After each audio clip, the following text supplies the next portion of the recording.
Was the world's most famous maritime disaster caused by an ancient Egyptian curse? Legend says the unlucky mummy was smuggled onto the Titanic, sealing the fate of everyone on board.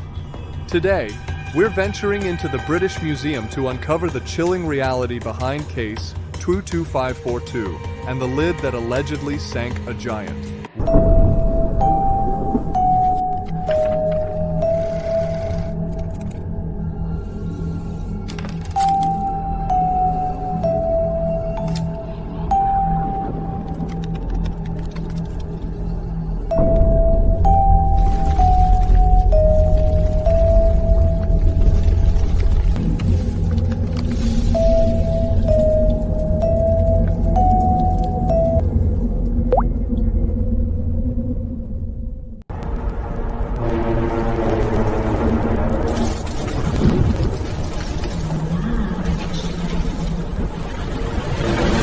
Welcome to the Conjuring Files, where we open the vaults of history to separate myth from truth.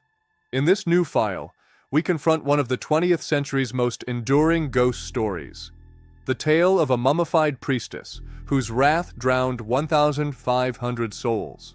It is a story of vengeance, superstition, and the dark corners of the human psyche. The legend of Case 22542, a sarcophagus lid from Thebes, begins in 1890. In the heat and dust of Luxor.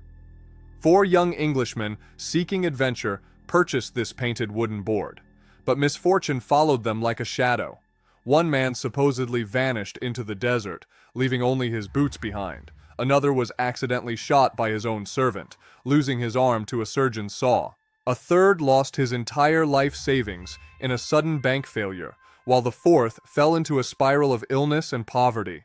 The lid eventually reached London, but the trail of bad luck only grew colder and more deadly. A businessman who took it in suffered a house fire that claimed his family's safety, eventually donating it to the British Museum in a desperate attempt to be rid of its influence. Even the delivery was marked by tragedy. Reports claim a truck reversed into a pedestrian, and workmen unloading the heavy lid suffered broken legs and mysterious, lingering infections. Inside the museum, night watchmen spoke of strange, rhythmic scratching, and exhibits moving on their own. One guard was even found dead on duty, his face frozen in a mask of terror. By 1912, the story took its most dramatic turn. It was said that the lid was being smuggled to America, hidden deep within cargo hold 3 of the RMS Titanic. When the great ship struck that iceberg on April 14th, believers claimed it wasn't ice that doomed them. It was the priestess's vengeance. Her spirit, they said, had waited centuries for this final betrayal. The link between the mummy and the disaster was solidified by William Stead, a famous journalist and spiritualist who was on the ship. Stead was known to entertain passengers with stories of ancient curses and the restless dead. When the ship went down, taking Stead with it, the survivors' accounts fueled a global firestorm of superstition. Newspapers ran sensational headlines: "Mummy's Curse Sinks Titanic," and "Ancient Egyptian Spirit Claims 1,500 Souls."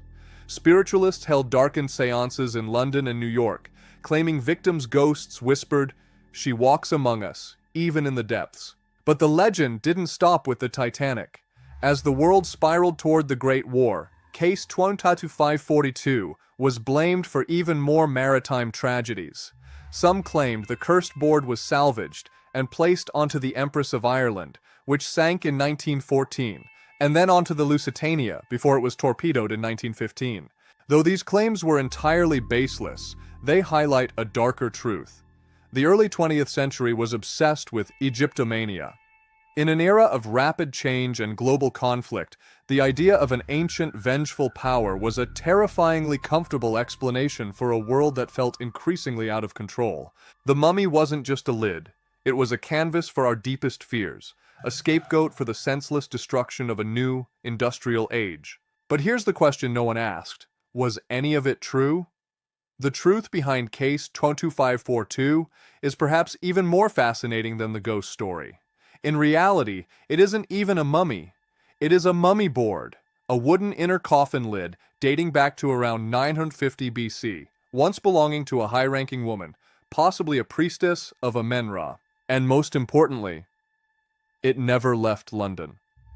British Museum records confirm the artifact has remained in room 62 since 1889, only moved for safety during the World Wars.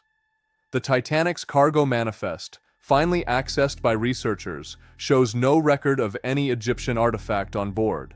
The entire legend was a creation of the tabloid press and the imaginative stories told by Stead on that ill-fated voyage, a masterclass in how a lie can circle the globe while the truth is still lacing its boots. So why does the legend persist? Was the real horror not a curse, but the human need to blame the unknown? Because when tragedy defies logic, we invent monsters to make it make sense. The face on case 22542, with its wide, staring eyes, continues to watch over the museum visitors today, a silent witness to the myths we create. Next, the real journey of case 22542, from tomb to tabloid.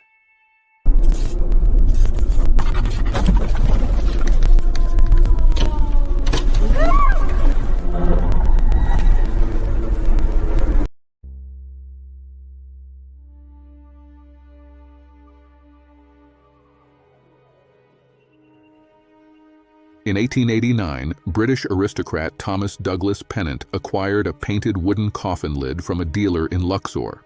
It bore the likeness of a woman, eyes wide, hands clasped, hieroglyphs naming her as priestess of Amun. He shipped it to London, where it sat in his study for months. Then he fell ill. Fever, delirium, death. His family, superstitious and grieving, donated the artifact to the British Museum in 1890. It was catalogued as EA 22542, not Case 22542, as legends later claimed. But the story didn't end there. Enter William Thomas Stead, journalist, spiritualist, and one of the Titanic's most famous victims. In 1892, Stead published a fictional short story titled How the Mail Steamer Went Down in Mid-Atlantic, eerily predicting a ship sinking due to insufficient lifeboats. After his death, conspiracy theorists twisted his spiritualism into proof. Stead knew the mummy was aboard.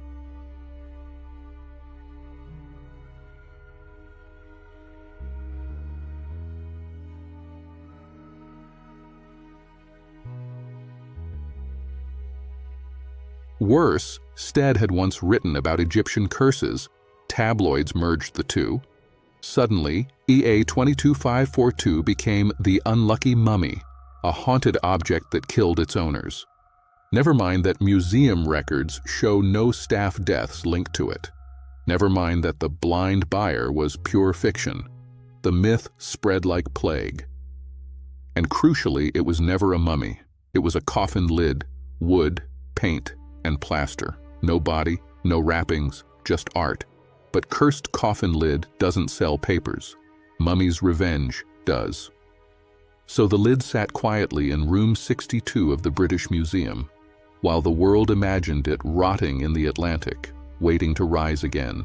Because fear doesn't need facts, it just needs a good story. Next, did it ever leave the museum? Let's check the Titanic's cargo manifest. I swear.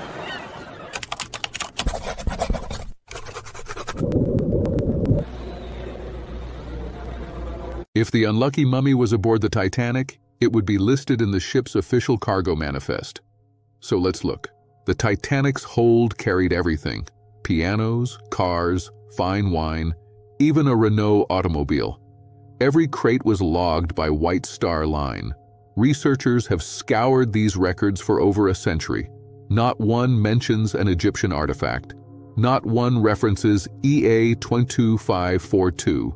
Even more damning, the British Museum's accession logs prove EA 22542 never left London. On April 10, 1912, the day the Titanic sailed, the lid was on display in Gallery 62, photographed by visitors. On April 15th, the day it sank, museum staff recorded routine maintenance on the same case. So where did the myth come from? From survivor rumors. One passenger, Edith Russell, claimed she heard a crate of Egyptian relics was in hold 3. But Russell was known for embellishment. She also said her musical pig saved her life. Another, Lawrence Beasley, wrote of strange crates, but never specified contents. Meanwhile, the real cargo in Hold 3: olive oil, marble tiles, and machinery parts. No sarcophagi, no mummies, no curses. The truth is mundane. In 1912, shipping containers were labeled with chalk or paper tags, easily smudged, lost, or misread. A crate marked Egypt for papyrus or pottery could spark imagination. Add grief, guilt, and spiritualism, and you get a legend. Because when 1/500 people vanish in one night, you'll believe anything, except that it was just ice and arrogance. Next, why Edwardian society needed a curse more than truth.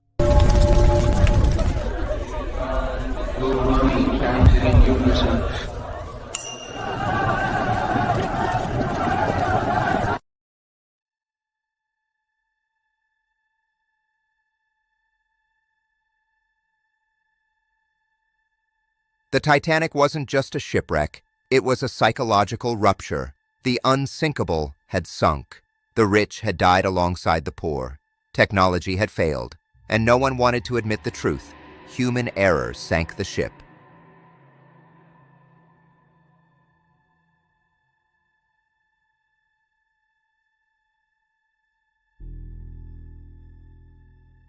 So society invented a scapegoat. Enter the curse of the pharaohs, a trend already brewing since the 1820s, but ignited by the 1922 discovery of Tutankhamun's tomb. Newspapers linked every death to mummy's revenge. The Titanic myth fit perfectly. Spiritualists claimed the priestess's spirit had crossed the Atlantic to punish Western greed. Preachers called it divine judgment. Novelists wrote tales of vengeful queens rising from the deep. The public devoured it, because a curse was easier to accept than complacency, class inequality, and corporate negligence.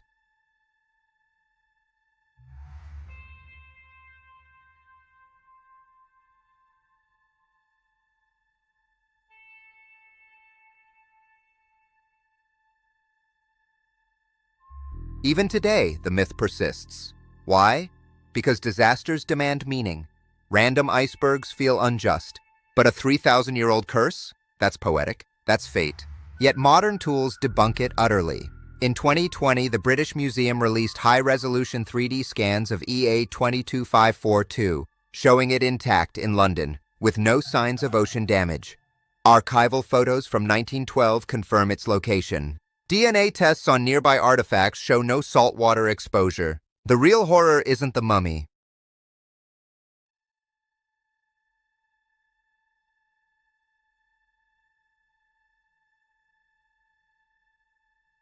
It's how quickly we abandon truth when trauma demands a monster. Because sometimes the only thing haunting us is our refusal to face reality.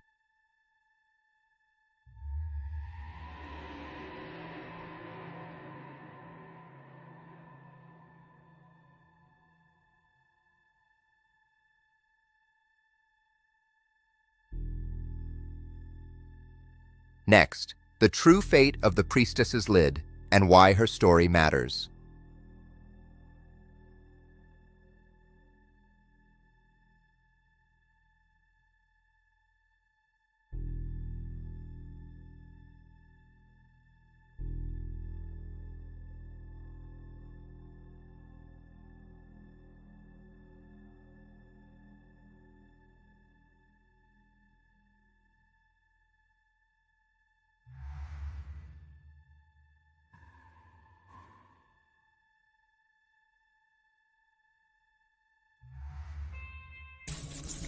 Brittle fracture along the rivet line.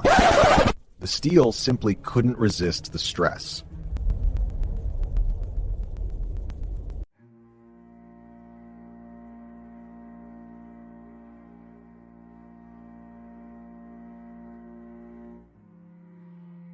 Today, EA 22542 rests peacefully in the British Museum's Egyptian Sculpture Gallery. Its paint is faded but intact. Its eyes still stare, calm, eternal, unaware of the chaos it inspired. Tourists snap photos. Children press noses to the glass. No one screams. No one dies. The priestess, likely a noblewoman named Nescons, lived around 1000 BCE.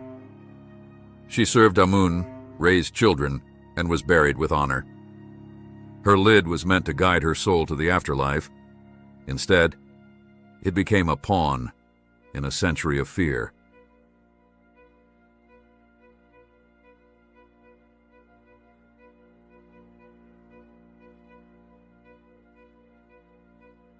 And that's the real tragedy. Not that a curse sank a ship, but that a woman's sacred memorial was turned into a boogeyman. Her identity erased, her culture reduced to horror tropes, all to sell newspapers and soothe guilty consciences. At the Conjuring Files, we reject that erasure.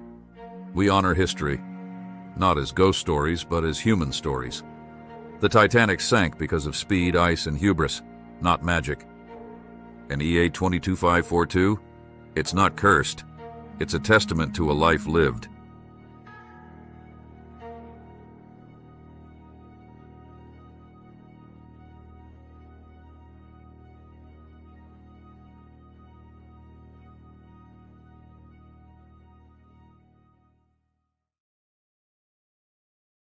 So, the next time you hear the unlucky mummy, remember, the only curse was our willingness to believe lies over the dignity of the dead.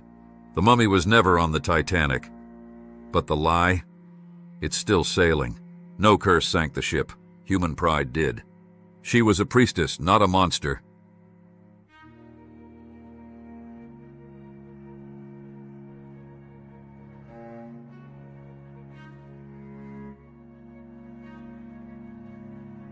Like if you choose history over horror, subscribe for more truths behind the terror. Share with someone who knows. The deepest graves hold facts, not phantoms.